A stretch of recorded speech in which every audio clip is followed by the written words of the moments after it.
the Ink Sink. I am Annie. I'm Kaylee. And this is our readers and writers and lovers of the written word and the spoken word and the word. Other words. All words podcast. I'm workshopping, Kaylee. We're figuring out a new tag phrase. Tagline? I'm trying to figure it out. Yeah, tagline, subtitle. catchphrase, subtitle. Catchphrase. That's what we're trying to figure Read out. books. I'm working on it. Well, apparently people thought when I said publishing that I meant something very specific. And they were wrong. Because then, like, the thing that they asked if our podcast was about was not that. So I'm like, okay, publishing is the wrong word.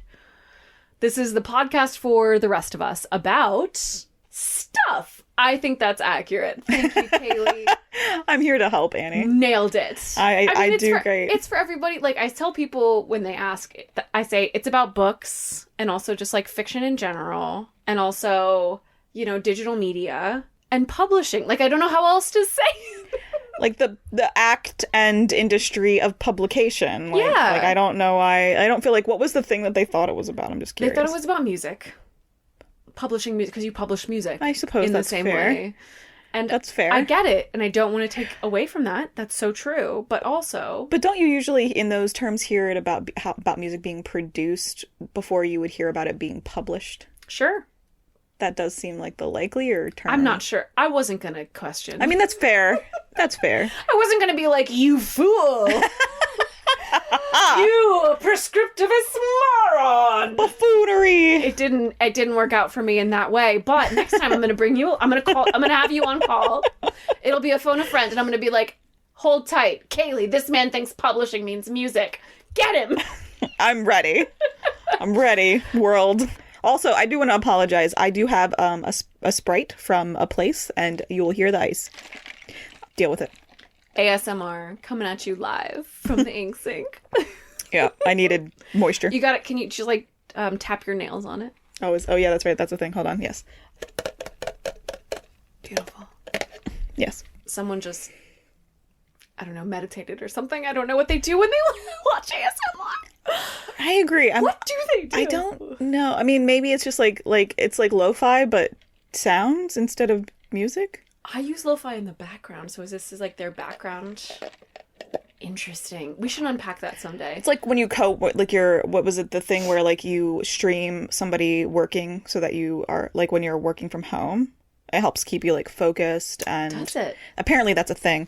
That's definitely a thing. Fascinating. Yeah, and so I was like wondering if maybe that's like it sounds like other people are in your vicinity doing things and maybe it like helps you feel more connected. Maybe. I don't know. That's a great. If you do ASMR and you feel like telling us like why like it works for you, we're curious. Feel free to write in. We like friendship. We do, and we're very curious people, and this will help us from falling down the rabbit hole in a place that is maybe inaccurate. That is fair. Please give us better filtered information. Yes. Thank you. We'd like accurate information, even if it's weird. Yeah. Give us weird information, please. As long as it's accurate. Anyway, Kaylee, we have a corrections corner. I'm sorry. It was probably my fault. It wasn't. It was me not understanding how to categorize a T. Kingfisher novel. And I was wrong in how I was like, I took a stab and it was like a 50-50 chance. And I was wrong. But the love was there, and that's really all right, what matters. Are you ready? Yes, please. High fantasy is a genre of fantasy that takes place in a world unlike our own, that has its own rules, species, and physics. Low fantasy is a world that takes place within our own. So it is much like Earth, but laid over top you have magic, idealism, and other species. This is interesting because then technically Tolkien is low fantasy? Tolkien is high fantasy because it's not Earth. It's Middle Earth. It's just called Earth. No, but I mean, it's technically like the T. Kingfisher books never say this is Earth. Right. So those are high fantasy. Yeah. Okay. Gotcha. Oh, and then I like see. Charles DeLint would be low fantasy. The Dresden Files might be low fantasy. Low fantasy. Paxtonarian, high fantasy. Yeah. By the way, if you've ever read Paxtonarian, oh my gosh, write in and we will automatically add you to the Discord. No support necessary. That's accurate. We want to talk to you. forever. Like, it's just the club. We've read the book, The Deed of Paxenarian Club, and we're about new members. We love those books. If you would cuddle with Pax in a snow-covered mountain, platonically, just because she's cool, same. Yeah. Join us. Elizabeth Moon, man. She wrote those books, and they were like prototype, like fantasy cliches, but she set all of them. Like, tropes, not cliches, they're tropes. I wonder if we went back and like did the timing, because I think D&D came before Elizabeth Moon, but then she set a lot of extra different tropes. Like, there are no real like witches as such in D&D, but the witches of Elizabeth Moon are the witches that are the prototypes for pretty much everything. And I do wonder if like she created that, or if there was like something in between, like maybe like a short story that only Elizabeth Moon read or something that like some, you know, super nerdy Tolkien person, D&D person can tell us. I would believe. Yeah, please. Hey, anybody that's gone down that rabbit hole, we have not, and please tell us. We would love to. Yes. Yeah. Again, we will offer you free access to the Discord so you can talk to us about it. 100%. We would love to. We should actually just talk about these books because they're great, and we haven't talked about them in a while. It's so true. That might be a Discord combo we should start. We should do a favorite high fantasy just episode. Yes, we should. After we finish all the other episodes that we have just in the docket. Let's add it to the list right now so we don't forget. Moving on. Kaylee, let's get started through one of the apps that I was actually using about 10 minutes before you arrived here today. And I think that you use it as well. Spotify. It's true. Do you use it for audiobooks? I have. We've had this talk before. I don't know if it's ever made it onto like the air, but just in case it hasn't, I read physically faster than my ears process sound.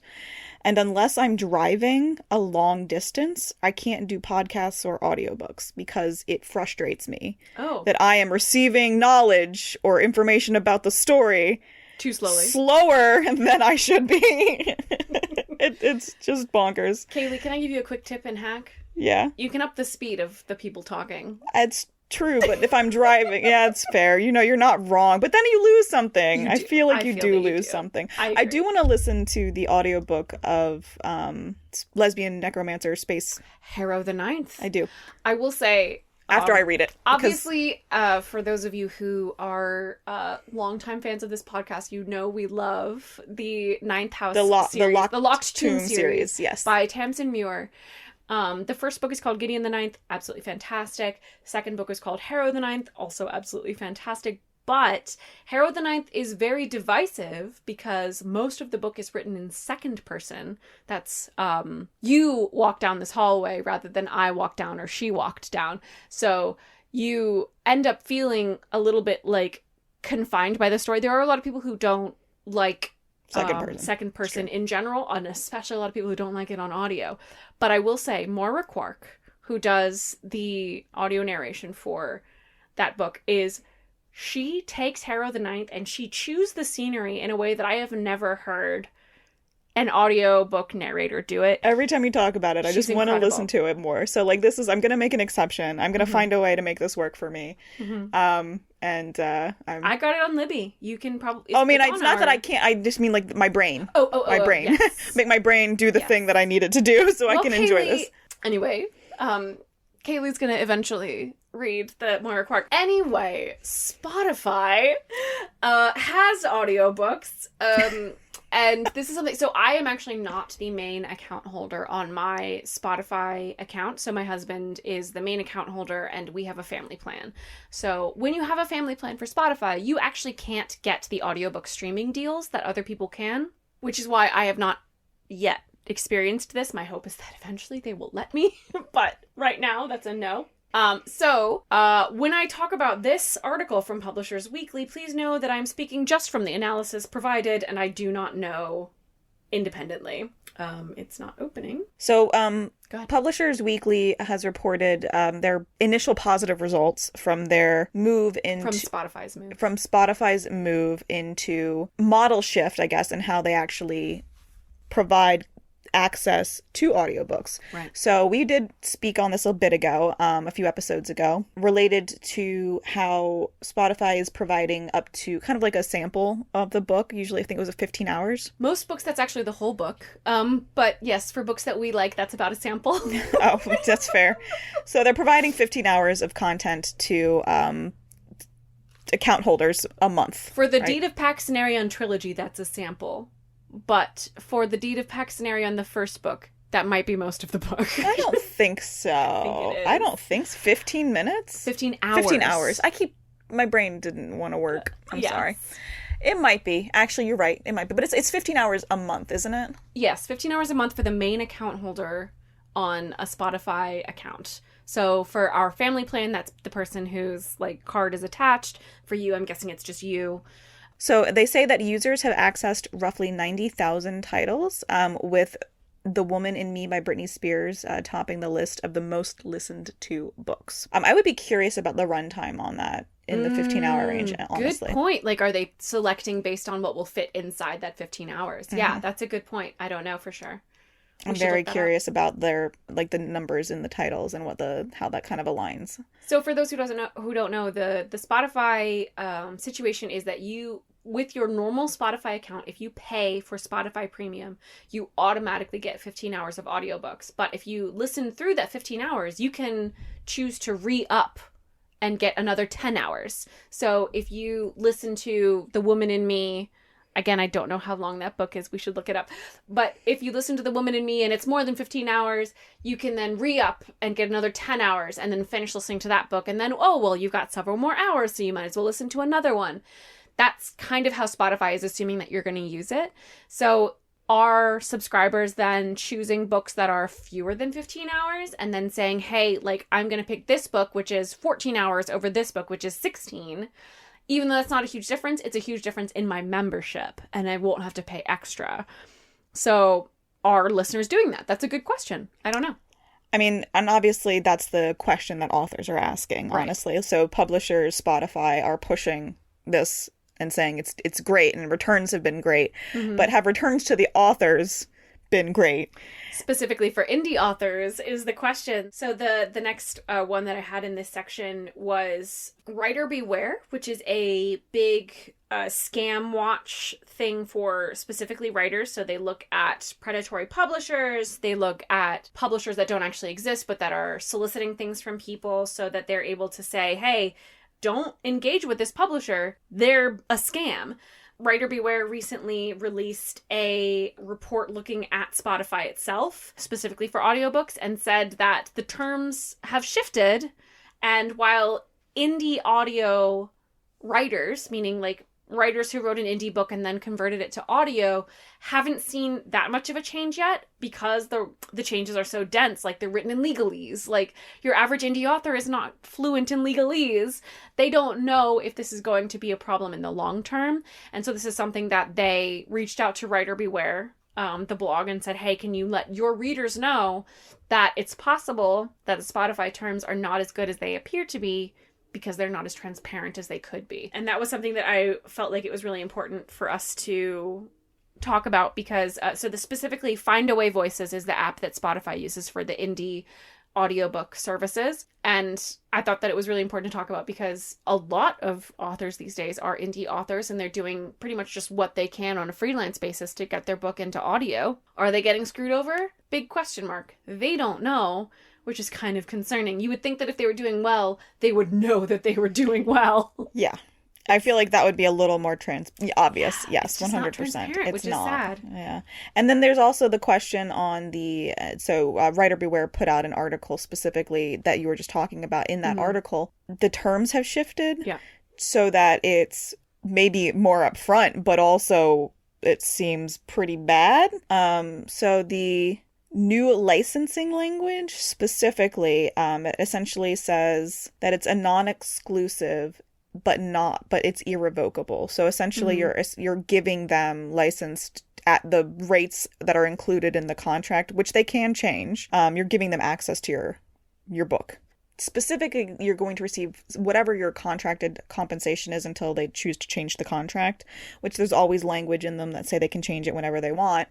But separately, if for whatever reason, like say they're the only like source of the content, and then they get an additional sponsorship or something, additional advertising revenue based on your content, your license is royalty free. You don't see any of it. So whether your content is contingent on them getting that advertising revenue or not, it doesn't matter. Yeah. So it's it's not super. I think that there's every reason to be concerned. And agreed. I do hope that gets resolved and not just temporarily like set to the side until people stop paying attention. Yeah, agreed. Yeah. Unfortunately, we're talking about like a huge multimedia company versus a couple indie authors. So my hope is that does get fixed, but I don't know. My hopes aren't super high just yet. My hope is that we'll see some big author be like, hey, you need to change this. And come on, Brandon Sanderson. You've done it once. Do it again. Brandon, save us. Moving on, I wrote in my notes that this was a sad but necessary story. Oh my God. And it's one of those things where like you're not surprised by, like, it was sad to see it all like in one place, but it's all things that I've seen or read about or heard about, like, anecdotally. So one of my friends in Tennessee, her mom used to work in the genealogy department at a library, and she ended up helping out in the library as well. And depending on where you're at, it can just be rough. It can be really difficult. And then you've got, what we had discussed before about libraries as safe spaces and community spaces and all of the things that are being sort of transitioned onto their shoulders. I mean, it's very difficult. It's a very stressful job. So the article Annie's talking about here is from the School Library Journal, and it's discussing school and public librarians. So like not just public librarians, but in all avenues, and the harassment that they're facing from general public, but also people that are specifically targeting them around questions of the content in the library or the collection, book banning proponents that are attacking them personally. It's very sad. Agreed. Yeah. I was speaking to a librarian a couple months ago. We had talked about how Maryland is kind of a safe space. We haven't actually seen any state level book bans, petitions getting brought. But she was talking about how essentially a lot of people think, oh, Maryland is a haven. Like, we're doing fine. Maryland is where Kaylee and I are based.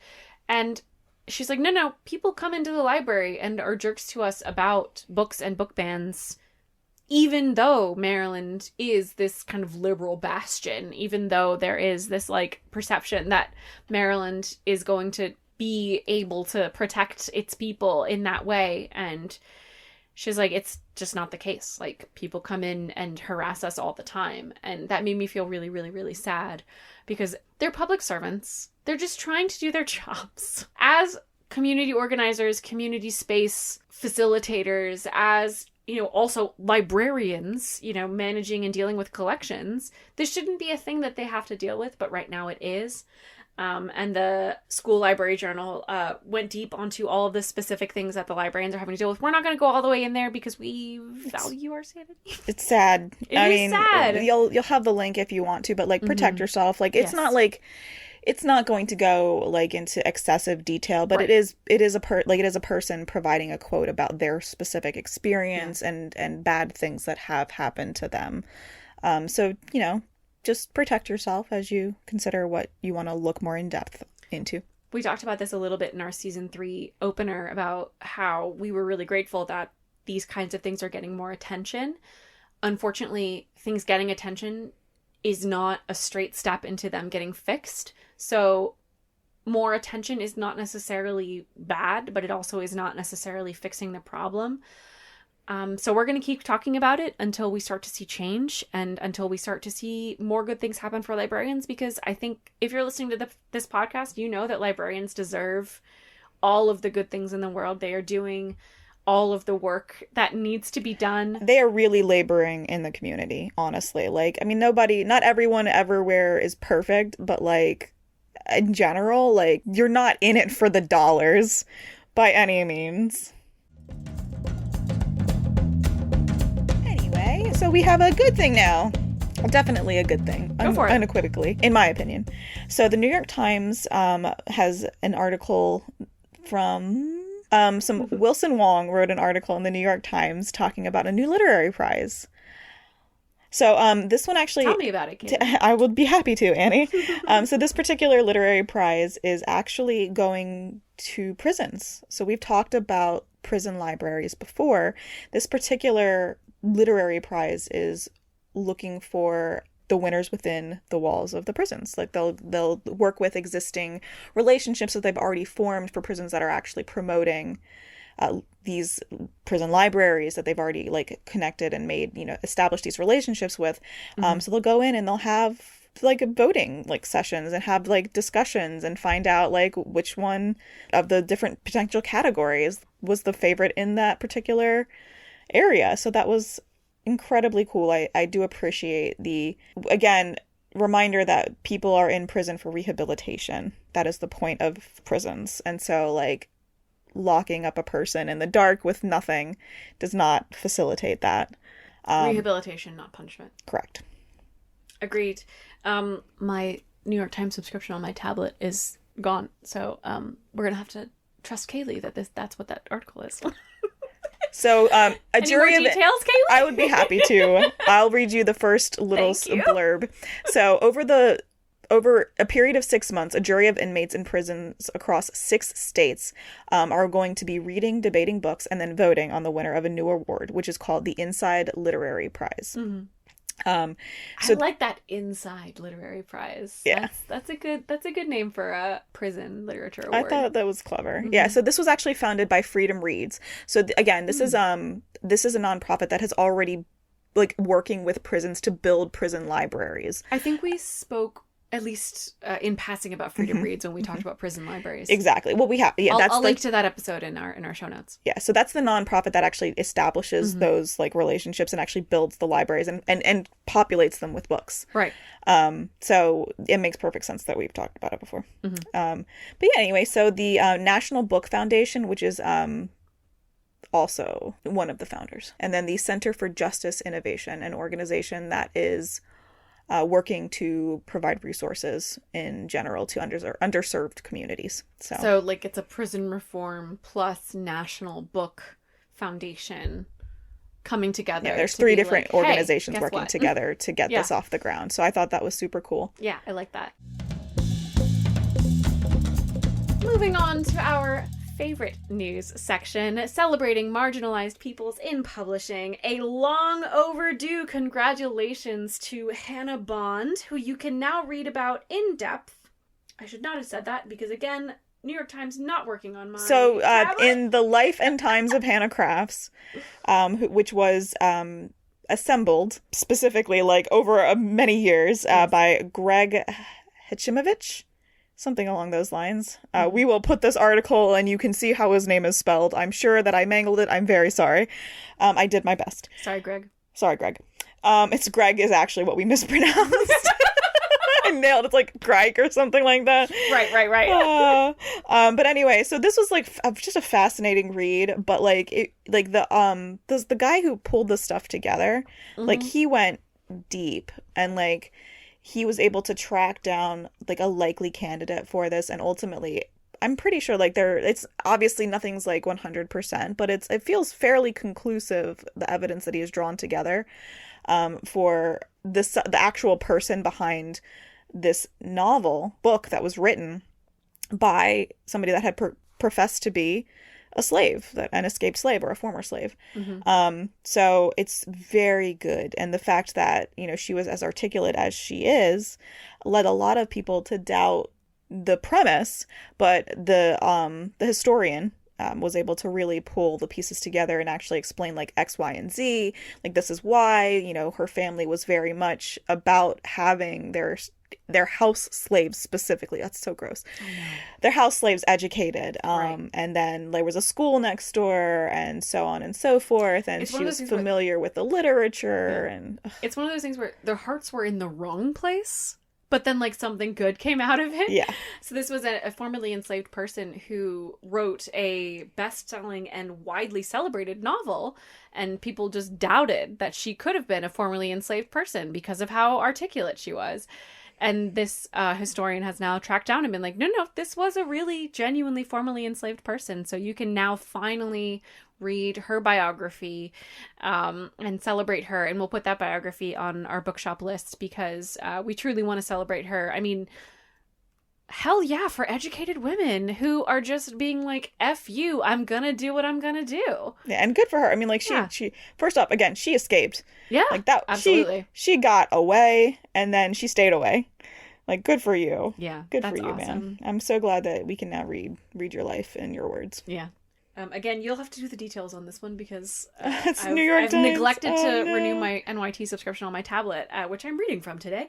Angela Ruiz Robles invented an early e-reader. This is one of the New York Times Overlooked Obituaries, which is a series that they started several years ago, talking about how there are women in the world who have done things that have not been celebrated for them. And now we need to celebrate. And we do! So this is a very early e-reader that came with like, it's almost like a Victorian steampunk e-reader, which is super cool. Like, it is so cool. Like, the description, the pictures that I found, like, so cool. Yeah. But yeah, so this was actually, when Annie says early, it was invented in 1948. Yeah. Just to be clear. Yeah. It's the Encyclopedia Mechanica. I love that name, too. What a baller name. Yes. Oh God, yes. I think one of my favorite things about this is that, so to be fair, so Angela Ruiz Robles was, and there are some amazing quotes in here, by the way. Like, this lady, what a boss. Yeah, we'll link this in our show notes. It's a great article about an overlooked obituary. And she was cracking, like, her quotes were cracking me up. Like, I'll have to, I'll just come back to that later. But anyway, like, she really wanted this to blow up, and she wanted it to blow up in Spain specifically. Yeah. And so, like, she wanted, because she knew it was going to be a good thing, and she knew it was going to be, like, a cool thing, and that, like, people would, like, flock to it. And she's like, no, it's for Spain, because, like, she couldn't get companies to pick it up. But, like, there were American companies that expressed interest, and she was like, no, it has to be here.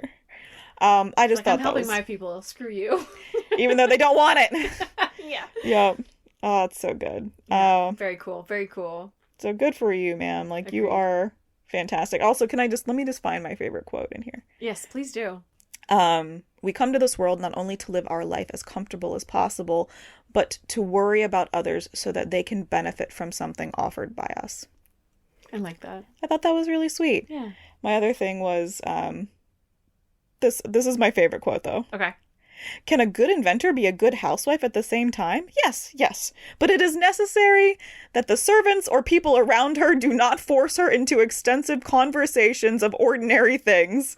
Silence is essential as it facilitates the gestation of those ideas which then favor the progress of the world. Introverted queen. Don't bother me while I'm working. It's so good. What a boss. Love that. So she was actually awarded. I can have it all as long as everyone is quiet.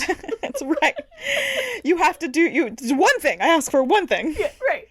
It's comical. Anyway, so Perfect. She was actually awarded the Cross of the Alfonso X the Wise for her innovations in education, research, and social work. Sadly, her e-reader was not picked up, but it was awarded in 2018. They actually named a street after her in Madrid. Oh, congratulations. Yep. Long overdue. Absolutely. Well worth it. Absolutely. Congratulations to all marginalized peoples and workers in publishing. You deserve more than pizza, certainly. But at least pizza. And now for our favorite non-news section. Annie, what are you reading? Thank you for asking, Kaylee.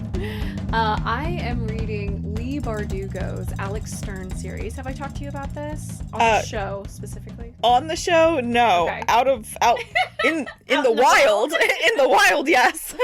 It's so fantastic. It's like, so Leigh Bardugo, you might have heard of her Shadow and Bone series. It's a hit Netflix show. It's very romantic-y, sort of, well, it's very fantasy of like a young woman stuck in a world where she has to fight all of the bad guys and she's not happy about it. And not the Locked Tomb. Oh my God, that's Gideon the Ninth, which is a whole separate thing. Sorry. the Alex Stern series is an adult's. Alex Stern is in her 20s, and she is stuck in this absolutely insane dark academia world where she is trying to stop a bunch of undergraduate co-eds from destroying the world, and she is fed up with their shit. I'll be honest, when you were describing this before and I like looked it up, I was like, I'm kind of really excited about about this. There are some tropes of the dark academia, like a couple of the YA tropes where like she has some, co-ed freshman roommates, and she's like having to deal with the fact that they want to have a party and she doesn't want to have a party, and they have to decorate and she doesn't want to decorate, and like one girl's her super good friend, but then this girl like goes to a party by herself and gets drunk and gets in a lot of trouble, and there's video evidence and blah blah blah, and like things happen. But also she's fighting demons and breaking bones and is not happy about that either. And her mentor gets sucked into a hell dimension, and that's annoying. And also she's running drugs for the local drug kingpin. Let's not talk about that for now. We'll talk about it later. Like, she's an adult dealing with bullshit. And I love that. It's like, I just came here, I thought I was going to have to deal with student loans. No. And this is nonsense. No, yeah, it's fantastic. It's one of those ones where, like, I want there to be a TV series about this show, but I want them to do it, like, well. Like, Alex Stern is fucked up. Like, she went to juvie for prostitution at 14 because her boyfriend trafficked her across the city and then also got a bunch of drugs into her, and then she killed that man. Like, she has so much fucking...